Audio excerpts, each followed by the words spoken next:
नमस्कार, प्रणाम, आदाब। वर्चुअल क्लास स्टूडियो में आप सभी का हार्दिक स्वागत। कोविड-19 के प्रादुर्भाव की वजह से विद्यार्थियों का प्रत्यक्ष शाला में जाकर शिक्षा लेना मुश्किल होते जा रहा है और इस कठिन घड़ी में बृहन्मुंबई महानगर पालिका शिक्षण विभाग ने विद्यार्थियों के लिए एक सराहनीय प्रयास किया और इस चैनल की शुरुआत की। मैं श्रीमती पूर्णिमा पांडे वर्चुअल क्लास स्टूडियो से अपना विषय और अपना घटक लेकर आपके सामने उपस्थित हूँ। तो चलें अपने विषय की ओर। कक्षा 9वीं भूगोल। वाह, कितना सुंदर समुद्र, उछलती लहरें। और ये सब हम पढ़ने जा रहे हैं कक्षा 9वीं के भूगोल में, पाठ 6 में। पाठ 6 जो है ये प्राकृतिक भूगोल के अंतर्गत आता है, यानी फिजिकल ज्योग्राफी। और हमारे पाठ का नाम है समुद्री जल के गुणधर्म। ये तो आप स्लाइड देखकर ही समझ गए होंगे। कितना सुंदर दृश्य, समंदर की लहरें उछाल मारती हुई, और ये दृश्य मनुष्य को हमेशा ही आकर्षित करता रहा। और इसी आकर्षण ने मनुष्य को प्रेरित किया समुद्र के बारे में और बहुत कुछ जानने। तो जितना कुछ भी हमने जाना है, आज उनमें से कुछ मुद्दों पर हम संक्षिप्त चर्चा करेंगे। तो सबसे पहले हम देखते हैं कि हमारी जो पृथ्वी है, इस पृथ्वी पर समुद्र आखिर कितने क्षेत्र में समाया हुआ है और जमीन कितनी है।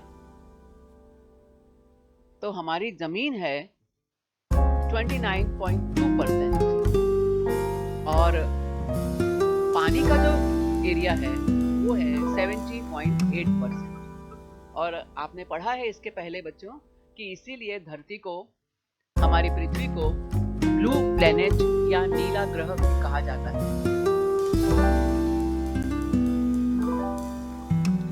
समुद्र के जो पानी है, इस पानी के 3 महत्वपूर्ण गुणधर्म है समुद्री जल का। एक है तापमान, दूसरा है क्षारता और तीसरा है घनत्व। तो इस पाठ में हम इन 3 मुद्दों पर चर्चा करने वाले हैं और आज के वीडियो में हम तापमान पर अपना ध्यान केंद्रित करेंगे। पृथ्वी के ग्लोब का मानचित्र, और इसमें पृथ्वी पर पाए जाने वाले महासागरों की चर्चा दिखाई दे रही है, जिक्र दिखाई दे रहा है। यहाँ पर हम देख रहे हैं आर्कटिक ओशन, आर्कटिक महासागर, अटलांटिक ओशन, अटलांटिक महासागर, पैसिफिक ओशन, प्रशांत महासागर, इंडियन ओशन, हिंद महासागर, सदर्न ओशन, जिसे हम दक्षिणी महासागर के नाम से जानते हैं। तो हमने इसके पहले पढ़ा है, कक्षा 6वीं में भी पढ़ा है, कक्षा 7वीं में पढ़ा है, समुद्र के बारे में कुछ जानकारी ली है। तो उसमें एक प्रश्न आता है हमारे सामने कि संसार में सबसे बड़ा जल संचय कौन सा है। यानी पानी तो है, पूरे सागर से हमारी धरती पूरी घिरी हुई है सागरों से। तो सबसे बड़ा सागर, जिसे हम महासागर कहते हैं, वो कौन सा है। अब यहाँ पर हमने बहुत सारे सागर हम देखे, हमने प्रशांत महासागर देखा, अटलांटिक महासागर है, हिंद महासागर है। तो इन महासागरों में से सबसे बड़ा महासागर कौन सा है, तो वो है, ये हम जो क्षेत्र देख रहे हैं, ये पूरा ये है प्रशांत महासागर। और उसी तरह से हम यहाँ पर भी देख रहे हैं प्रशांत महासागर। अब आपको लग रहा होगा कि ये प्रशांत महासागर दो जगह पर है क्या। ऐसा नहीं है बच्चों, ये हम फ्लैट मानचित्र देख रहे हैं। क्या हमारी धरती ऐसी फ्लैट है क्या, ऐसे पेपर पे इस तरह से हम धरती को रख सकते हैं क्या? नहीं, हम सब जानते हैं कि हमारी धरती जो है, पृथ्वी जो है, वो एक गोल है, इस तरह का गोल है। तो ये जब गोल रहता है तो ये जो है पूरा एरिया, ये है प्रशांत महासागर का एरिया, ये हम देख रहे हैं। ये पूरा जो क्षेत्र हमें दिखाई दे रहा है, इस तरह से छोटे छोटे टापुओं को हम देख रहे हैं। ये सब इस सबको लेते हुए हम चले, तो ये जो सारा जल संचय का हमें दिखाई दे रहा है, ये पूरा इतना जिसने पृथ्वी को व्याप्त कर रखा है, वह है प्रशांत महासागर। तो संसार का सबसे बड़ा जल संचय कहाँ पर है? प्रशांत महासागर में। अब दूसरा मुद्दा हमारे सामने आता है कि समंदर का पानी जो है खारा होता है। तो ये प्रश्न हमारे मन में उठता है कि कुएं का पानी तो मीठा होता है, नदी का पानी मीठा होता है। मीठा मतलब शक्कर घुला हुआ नहीं है, मीठा मतलब पीने में अच्छा लगता है, उससे हम अपनी प्यास बुझाते हैं। लेकिन सागर के पानी से, सागर का पानी खारा होता है, समुद्र का पानी खारा होता है। उस पानी से हम अपनी प्यास नहीं बुझा सकते। तो ये पानी आखिर खारा क्यों होता है? सागरीय जल खारा क्यों होता है? इसके बहुत सारे उत्तर हैं। पहला है, भूपृष्ठ के क्षार पानी में घुल जाते हैं। जमीन पर पाए जाने वाले क्षार जो हैं वो पानी में घुलनशील होते हैं। जब बारिश होती है तो उस पानी में वो क्षार घुल जाते हैं और बारिश का पानी अंततः बहते बहते समुद्र में मिल जाता है। उसके बाद है, जैसे मैंने कहा कि ये जो पानी में जो क्षार घुल जाता है वह पानी नदियों में जाता है और नदियों द्वारा समुद्र में चला जाता है। और ये क्रिया लाखों वर्षों से हो रही है। ऐसा नहीं है कि ये आज बारिश हुई और पानी में क्षार घुले और नदी में मिले और समुद्र में चले गए। ये आज की बात नहीं है। जब से हमारी पृथ्वी बनी है, यह जो चक्र है, सृष्टि का जो चक्र है, ये चलता आ रहा है। वाष्पीभवन के कारण समुद्र के पानी का ही वाष्प बनता है। हम सब जानते हैं, जब हमने वर्षा चक्र पढ़ा होगा, जल चक्र के बारे में पढ़ा है, तो हमने उसमें देखा है कि जब सूर्य की किरणें पृथ्वी पर पड़ती हैं तो समुद्र के ऊपर का पानी, जो समुद्र का पानी है, वो भाप बनकर ऊपर जाता है। समुद्र का पानी ऊष्मा से गर्म होता है और वो भाप बनता है, वाष्प बनता है। तो ये जो वाष्पीभवन की जो प्रक्रिया होती है, इसमें समुद्र के जो पानी है उसी का वाष्पीकरण होता है, वही भाप बनता है। बाकी जो समुद्र में अन्य खनिज मिले हुए हैं, उन खनिजों का वाष्पीकरण नहीं होता है। तो समुद्र के पानी का ही वाष्प बनता है। तो इससे होता क्या है कि पानी तो भाप बन के उड़ गया, लेकिन जो उसमें क्षार है या अन्य खनिज कण हैं, वो समुद्र में ही रह जाते हैं, क्षार वहीं रह जाते हैं। और इस कारण सागरीय जल खारा होता है, क्योंकि केवल किसी एक क्षेत्र की नदी आके समुद्र में नहीं मिलती। पूरे दुनिया भर में जहां जहां भी भूप्रदेश हैं, उन भूप्रदेशों में बहने वाली नदियां अंततः सागर में मिल जाती हैं। तो उन नदियों में प्रवाहित होकर आया हुआ क्षार वो भी समुद्र में मिल जाता है। तो इस तरह से ये प्रक्रिया लाखों लाखों साल से चली आ रही है। तो कितना सारा क्षार उस पानी में मिला होगा महासागर में, सागर में। तो इसलिए समुद्र का पानी खारा होता है। अब हम जानेंगे समुद्री जल के तापमान के बारे में। इस चित्र को आप ध्यान से देखिए। हम इसमें देखते हैं कि कभी पारा ऊपर चढ़ता है तो कभी पारा नीचे आ जाता है। पारा ऊपर चढ़ना मतलब तापमान बढ़ना, और पारा का नीचे आना मतलब तापमान कम होना। तो समुद्री जल का तापमान भी हर जगह पर एक जैसा नहीं होता, कहीं कम होता है तो कहीं ज्यादा होता है। तो चलो जानते हैं इसके बारे में। समुद्री जल का पृष्ठीय तापमान सर्वत्र समान नहीं होता। बच्चों ध्यान देना, शब्द जो है पृष्ठीय तापमान। पृष्ठीय मतलब समुद्र का जो जल है उसके ऊपरी जो सतह है, उस सतह का तापमान सब जगह एक जैसा नहीं होता। अब क्यों नहीं होता वो हम देखते हैं। यह तापमान अक्षांश रेखाओं के अनुसार बदलता रहता है। अक्षांश रेखाओं के पास, हम सब अक्षांश और देशांतर रेखाओं के बारे में जानते हैं। पृथ्वी के भूपटल पर खींची गई आड़ी रेखाएं या हॉरिजॉन्टल जो रेखाएं हैं उन्हें हम अक्षांश रेखा कहते हैं, और जो खड़ी रेखाएं हैं उन्हें हम देशांतर रेखा कहते हैं। तो जो पृथ्वी का जो समुद्री जल है उसका पृष्ठीय तापमान हर जगह एक जैसा क्यों नहीं है? क्योंकि यह तापमान अक्षांश रेखाओं के अनुसार बदलता है। पृष्ठीय तापमान विश्व विषुवत रेखा के समीप तो 25 डिग्री सेल्सियस होता है। मध्य अक्षांशीय रेखीय प्रदेशों में यह 16 डिग्री सेल्सियस होता है और ध्रुवों के समीप 2 डिग्री सेल्सियस होता है। तो अभी आपने सोचा इसका कारण क्या है? आपके दिमाग में आ गया होगा कि हमने इसको पिछली कक्षाओं में हमने पढ़ा था कि विषुवत रेखा के आसपास सूर्य की किरणें लंबवत पड़ती हैं, सीधी पड़ती हैं, इसलिए उस क्षेत्र में तापमान अधिक होता है। उसे हम उष्णकटिबंधीय क्षेत्र के रूप में जानते हैं। तो यहाँ पर विषुवत रेखा के आसपास समुद्र का तापमान जो है, पृष्ठीय जल का तापमान 25 डिग्री सेल्सियस।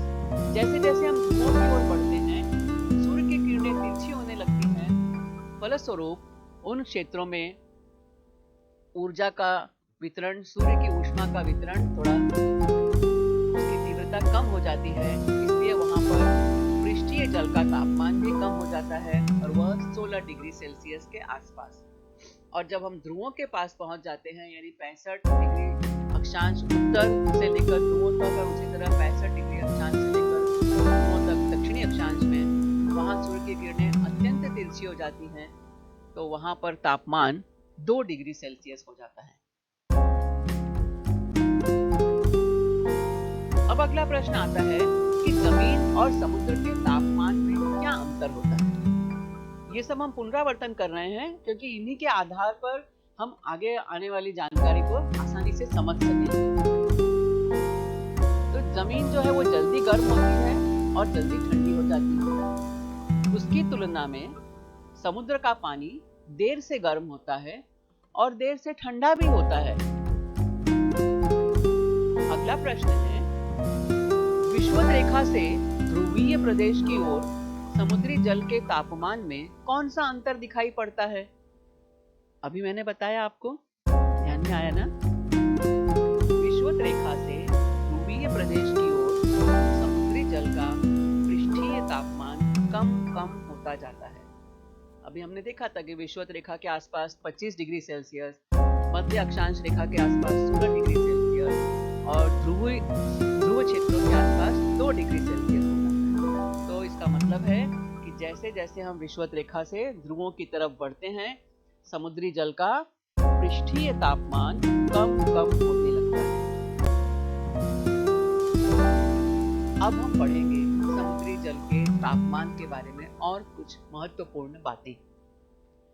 समुद्री जल का पृष्ठीय तापमान और गहराई के अनुसार उसके विभिन्न तापमानों का अध्ययन किया जाता है। दुनिया भर के वैज्ञानिक समुद्र के बारे में बहुत कुछ जानने पर लगे हुए हैं। तो उस खोज के अंतर्गत ये बात सामने आई है कि समुद्र जल का पृष्ठीय तापमान कुछ अलग होता है और गहराई के अनुसार उसके तापमानों में परिवर्तन आता है। उसमें क्या अंतर है, क्यों आता है, उसका प्रभाव क्या पड़ता है, ऐसी बहुत सारी बातों का लगातार अध्ययन चलते रहता है। समुद्री जल के पृष्ठीय तापमान पर चक्रवात, वर्षा, समुद्री लहरों, समुद्री जल धाराओं, क्षारता, प्रदूषण, अभिसरण प्रवाह, ऋतु आदि का भी परिणाम दिखाई देता है। यानी समुद्र जल का जो पृष्ठीय तापमान है, समुद्र जल की ऊपरी जो सतह है, उसके तापमान में क्यों परिवर्तन आता है, तो ये सारे उसके कारक हैं, सारे उसके मुद्दे हैं कि बहुत सारे पॉइंट्स हैं।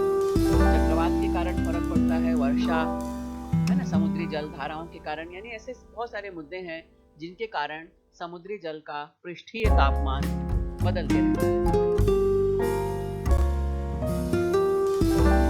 समुद्री जल धारा का समुद्री जल के तापमान पर परिणाम होता है। जिस क्षेत्र से ठंडी जलधारा बहती है, उस क्षेत्र में समुद्री जल का पृष्ठीय तापमान कम होता है और जिस क्षेत्र से गर्म जलधारा बहती है, उस क्षेत्र में समुद्री जल का पृष्ठीय तापमान बढ़ जाता है। तो इस तरह हम देखते हैं कि सागरीय जल का तापमान अलग-अलग अक्षांशीय भागों में और उसी प्रकार अलग-अलग ऋतुओं में गहराई के अनुसार परिवर्तित होते रहता है।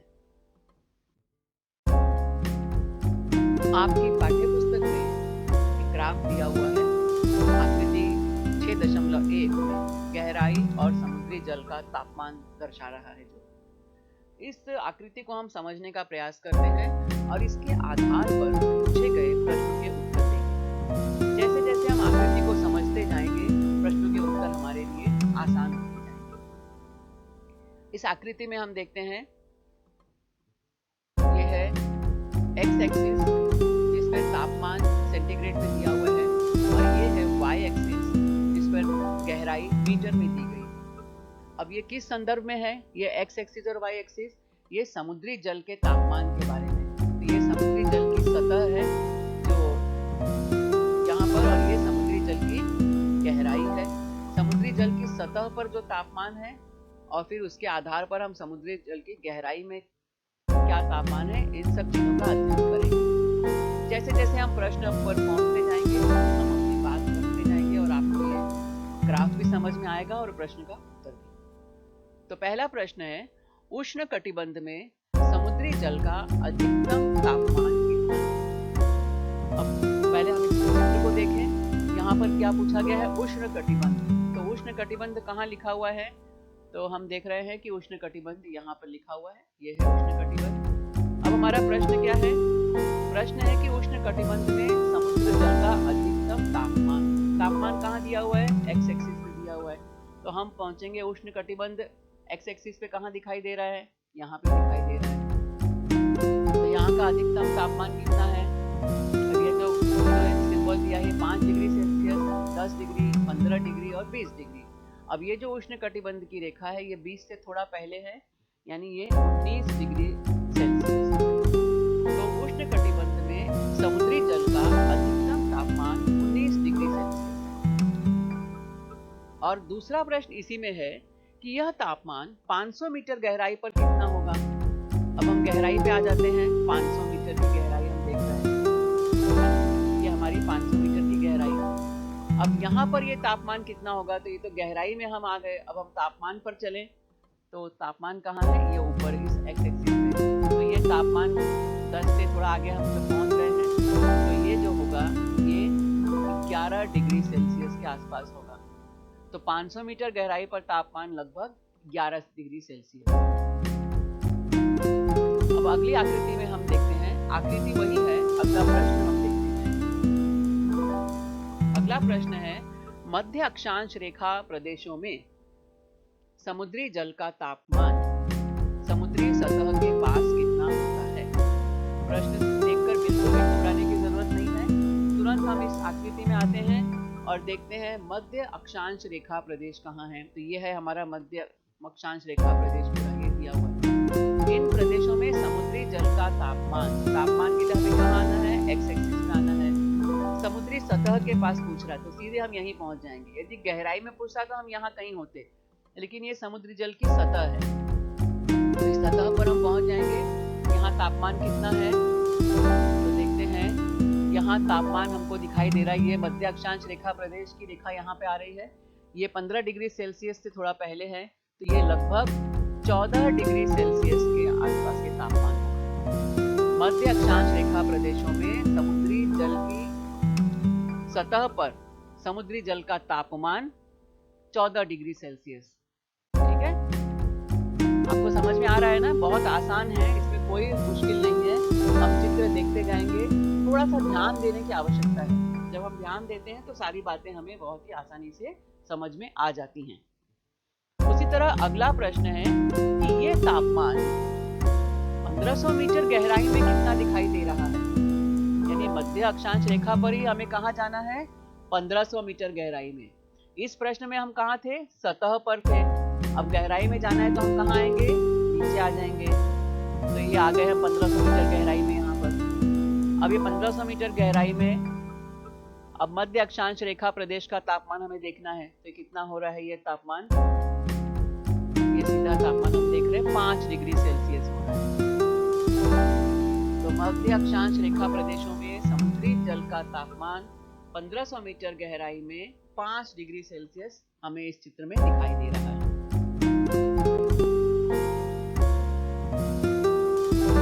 अगला प्रश्न है, आलेख उच्च अक्षांश रेखीय प्रदेश का तापमान क्या दर्शाता है? यानी उच्च अक्षांश रेखीय प्रदेशों में क्या तापमान होगा इस आलेख के द्वारा हमें कैसे मालूम पड़ेगा? तो हम देखते हैं उच्च अक्षांश रेखीय प्रदेश का तापमान दर्शाता है कि गहराई के अनुसार जल के तापमान में कोई परिवर्तन नहीं है। अब उच्च अक्षांश रेखा कहाँ पर है? ये हमारी है उच्च अक्षांश रेखा। सब कुछ इस चित्र में दिया हुआ है, कुछ भी चित्र से बाहर नहीं है। ये गुलाबी जो रेखा दी हुई है यह है उच्च अक्षांश रेखा। तो उच्च अक्षांश रेखीय प्रदेश का तापमान क्या है? अब ये एकदम स्थिर तापमान दिखा रहा है। ये कितना है? लगभग 4 डिग्री सेल्सियस। 5 से पहले है तो ये 4 डिग्री सेल्सियस के आसपास। तो उच्च अक्षांश रेखीय प्रदेश का तापमान हम देखते हैं तो ये मालूम पड़ता है कि इस तापमान में जल की गहराई के अनुसार कोई परिवर्तन नहीं है। वो यहाँ पर सतह पर भी 4 डिग्री सेल्सियस है, 500 मीटर में भी 4 है, 1500 में भी 4 है, यानी वो हर जगह ये 4 डिग्री सेल्सियस है। ठीक है। पृष्ठ भाग से लेकर किसी भी गहराई पर तापमान 4 डिग्री सेल्सियस अर्थात एक समान है। ठीक है, ध्यान दो बच्चों, ये उच्च अक्षांश रेखा ये 4 डिग्री सेल्सियस से एकदम स्थिर कांस्टेंट है। ये इसमें कहीं पे घुमाव या कम ज्यादा नहीं है, यानी ये और 5 से 1 डिग्री पहले है 4 डिग्री सेल्सियस। और ये चाहे सतह पर हम देखें, चाहे 500 मीटर गहराई में, चाहे 1000 मीटर गहराई में, या 1500 मीटर गहराई में, या 2000 मीटर गहराई में, सभी जगह तापमान स्थिर है। गहराई के अनुसार समुद्री जल का तापमान 500, 1000 और 1500 मीटर तक कितना है? गहराई में देखें, 500 मीटर गहराई, 1000 मीटर गहराई और 1500 मीटर गहराई में समुद्री जल का तापमान कितना है? तो इसका उत्तर है कि पृष्ठ भाग से लेकर किसी भी गहराई पर तापमान 4 डिग्री सेल्सियस है। ये मैंने अभी आपको बताया। कितनी गहराई के बाद समुद्री जल का तापमान सभी ओर समान होता है? पृष्ठ भाग से लेकर 2000 मीटर की गहराई के बाद तापमान सभी ओर समान होता है। अब एक चित्र के द्वारा हम इसको देखने का प्रयास करते हैं कि हम समुद्र की सतह से गहराई में जा रहे हैं और एक कहीं कहीं तापमान बदलता है, लेकिन एक गहराई के आने के बाद क्या होता है? इस गहराई पे आने के बाद फिर अब यह तापमान नीचे नहीं जा रहा है, ये स्थिर हो गया। और हम देख रहे हैं कि सूर्य की किरणें समुद्र की सतह पर पड़ रही हैं, तो समुद्र की सतह का जो पानी है वो गर्म हो रहा है। हम उसके रंग में परिवर्तन थोड़ा सा देख रहे हैं। आपके समझने के लिए आसान है ये कि जब सूर्य की किरणें इस पर पड़ती हैं समुद्र के जल पर, तो समुद्र का जल जो है, ऊपरी जल गर्म होता है और बाद में ये किरणें, कुछ किरणें तो नीचे तक पहुंचती हैं और कुछ किरणें समुद्र की परावर्तित हो जाती हैं, यानी वापस लौट जाती हैं। तो जो किरणें समुद्र के तल तक पहुंचती हैं, तो उसके कारण क्या होता है? बढ़ती गहराई के अनुसार सूर्य की उष्णता की तीव्रता कम होती जाती है। सूर्य की उष्णता की तीव्रता सतह पर ज्यादा होगी, थोड़ा अंदर जाएगी तो उसकी जो गर्मी है वो थोड़ी कम हो जाएगी, और नीचे जाएगी तो गर्मी और थोड़ी कम हो जाएगी, और एक निश्चित गहराई तक जाने के बाद वो गर्मी एक स्थिर हो जाती है, वो उष्णता जो है वो स्थिर हो जाती है। समुद्री सतह से अधिकांश किरणें परावर्तित होती हैं, परंतु कुछ मात्रा में सूर्य किरणें समुद्री तल तक पहुंच जाती हैं। जैसे मैंने बताया, सूर्य की किरणें पड़ रही हैं, कुछ समुद्र के तल पर है और कुछ किरणें नीचे तक पहुंच गई हैं। इसके कारण क्या होता है? बढ़ती गहराई के अनुसार सूर्य की उष्णता की तीव्रता कम होने लगती है। ऊपर जितना हमें पानी लाल दिखाई दे रहा है सतह पर, लाल मतलब उसका तापमान बढ़ा हुआ है, उतना थोड़ा नीचे तक दिखाई देता है कि कुछ लालिमा दिख रही है, यानी तापमान में कुछ बढ़ोतरी है। लेकिन हम जब एकदम हम नीचे देखते हैं तो ये पानी का रंग एक जैसा दिखाई दे रहा है, यानी पानी के तापमान में कोई बढ़ोतरी नहीं है। 2000 मीटर की गहराई के बाद समुद्री जल का तापमान सर्वत्र एक समान दिखाई देता है। ठीक है। गहराई के अनुसार समुद्री जल का तापमान जैसे जैसे समुद्री सतह से नीचे गहराई में जाते हैं वैसे वैसे तापमान कम होता जाता है। समुद्री सतह पर सूर्य की किरणें पड़ती हैं तो वहाँ उष्णता की तीव्रता अधिक होती है। जैसे जैसे हम नीचे उतरते हैं उसकी सूर्य किरणों की तीव्रता कम होते जाती है और परिणाम स्वरूप तापमान भी कम होता जाता है। अधिक गहराई में समुद्री जल कभी जमता नहीं। यह पानी का एक बहुत ही महत्वपूर्ण गुणधर्म है। भूवेष्टित समुद्र की तुलना में खुले समुद्र का तापमान कम होता है। अब ये नया शब्द एक आया, भूवेष्टित समुद्र। चलो जानते हैं क्या है ये भूवेष्टित समुद्र। भूवेष्टित समुद्र, यहाँ पर दो चित्र आपको दिखाई दे रहे हैं। ये एक कैस्पियन सागर, कैस्पियन सी आपको दिखाई दे रहा है। यहाँ पे आसपास बहुत सारे प्रदेश हैं, रूस है, कजाकिस्तान है, तुर्कमेनिस्तान है और नीचे यहाँ ईरान है, यहाँ तेहरान है। यानी आसपास चारों ओर भूप्रदेश हैं और बीच में ये सागर का एक हिस्सा दिखाई दे रहा है। तो हम क्या देख रहे हैं कि बीच में ये सागर और चारों ओर से ये जमीन के द्वारा घिरा हुआ है।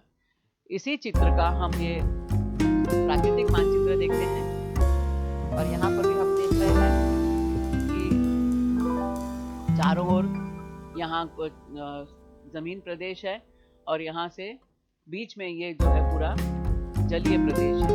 ये सागर है और आसपास चारों ओर जमीन, यानी जमीन ने सागर को घेर रखा है। उसी तरह हम इस चित्र में देखते हैं सी ऑफ मार्मरा। ये यूरोप महाद्वीप में है। हम यहाँ देख रहे हैं टर्की है, यहाँ पर इस्तांबुल है। ये टर्की जो है वो दोनों महाद्वीपों में आता है, यूरोप में भी आता है कुछ हिस्सा और कुछ हिस्सा उसका एशिया महाद्वीप में भी आता है। यूरोप और एशिया महाद्वीप के बीच में ये स्थान है जो जल से भू स्थानों से भू प्रदेशों से घिरा हुआ है। तो ये यहाँ पर मार्मरा आइलैंड है, द्वीप समूह है, तो इसलिए इसको हम सी ऑफ मार्मरा कहते हैं। ये चारों ओर इसके जमीन है और बीच में ये जल क्षेत्र है। उसी तरह और एक हम देखते हैं, ये भी यूरोप महाद्वीप में है।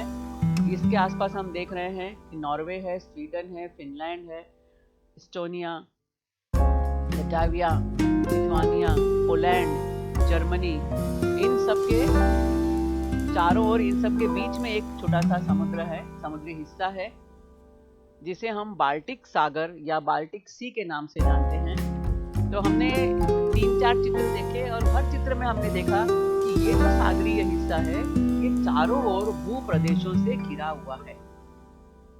इसके पहले हमने जो मानचित्र देखा था ग्लोबल, जिसमें हमने जल संचय देखा था, सबसे बड़ा जल संचय, उसमें हमने देखा था कि वही समुद्र जो है खुला खुला है। लेकिन यहाँ हम क्या देख रहे हैं कि ये जो समुद्र है ये जमीन से घिरा हुआ है। तो ऐसे समुद्री हिस्से जो चारों ओर जमीन से घिरे होते हैं, या चारों ओर न भी हो तो 3 तरफ जमीन से घिरे हो और एक तरफ वो हल्की जलधारा के माध्यम से सागर से जुड़े होते हैं, तो इन्हें हम कहते हैं भूवेष्टित प्रदेश। भू मतलब जमीन, तो जमीन से घिरा हुआ सागर जो है वो भूवेष्टित सागर या भूवेष्टित समुद्र। तो जैसे बाल्टिक सागर है, सी ऑफ मार्मरा है, ये सब जो है ये भूवेष्टित समुद्र हैं, जमीन से घिरे हुए हैं। अब देखते हैं भूवेष्टित समुद्र और तापमान का क्या संबंध है। तो जो खुले समुद्र हैं उनमें समुद्री प्रवाहों के कारण उनकी क्षारता कम होती है। भूवेष्टित समुद्र में प्रवाहों में रुकावट आने के कारण उनकी क्षारता बढ़ जाती है। अब जो खुला समुद्र है उसके आसपास आजू बाजू में कोई जमीन नहीं है, चारों तरफ एक ही तरफ जमीन है, क्योंकि कहीं ना कहीं तो जमीन से नदियां आके जुड़ रही हैं, उसमें मिल रही हैं, लेकिन बाकी तरफ तो वो खुला ही है। तो उस कारण वो क्या होता है कि खुला जो समुद्र होता है उसमें बहुत सारी जलधाराएं आके मिलती रहती हैं, तो इसलिए उनकी क्षारता कम होती है। लेकिन जो भूवेष्टित समुद्र है जो चारों तरफ जमीन से घिरा हुआ है, वहां पर ज्यादा धाराएं नहीं आती हैं, प्रवाहों में रुकावट रहती है, इसलिए ऐसे समुद्रों की क्षारता बढ़ जाती है, क्योंकि बाहर से मीठा पानी, नदियों का मीठा पानी उसमें नहीं आ रहा है, तो वो समुद्र जो है उसकी क्षारता बढ़ जाती है, उसका खारापन बढ़ जाता है। भूवेष्टित समुद्र की क्षारता अधिक होने के कारण उस समुद्री जल का तापमान अधिक हो जाता है, इसकी तुलना में खुले समुद्री जल के तापमान की। यानी खुले समुद्री जल का तापमान कम होता है और भूवेष्टित समुद्र की क्षारता अधिक होने के कारण उस समुद्री जल का तापमान अधिक होता है। इस पाठ में हमने जाना समुद्री जल के गुणधर्म के बारे में। मुख्य रूप से हमने चर्चा की तापमान, क्षारता और घनत्व, इन तीन गुणों के बारे में बात की और हमारा ध्यान केंद्रित किया हमने तापमान इस मुद्दे पर। इसके अतिरिक्त हमने जाना भूवेष्टित समुद्र के बारे में। भूवेष्टित समुद्र और उसके तापमान पर भी हमने चर्चा की। तो आज हम यही विराम लेते हैं। अगले वीडियो में हम क्षारता और घनत्व जैसे मुद्दों पर चर्चा करेंगे। आप सभी ने इस वीडियो को देखा, सुना और समझा। मुझे पूरा विश्वास है कि यह आपको पसंद आए। तो इस विषय को, इस घटक को अधिकाधिक समझने के लिए इस वीडियो को बार-बार देखें। यदि आपको यह वीडियो पसंद आया है तो इसे लाइक करें, अपने दोस्तों के साथ शेयर करें और इस चैनल को सब्सक्राइब करें। मैं मिलूंगी आपसे अपने अगले वीडियो में किसी नए विषय के साथ, एक नए घटक के साथ। तब तक धन्यवाद।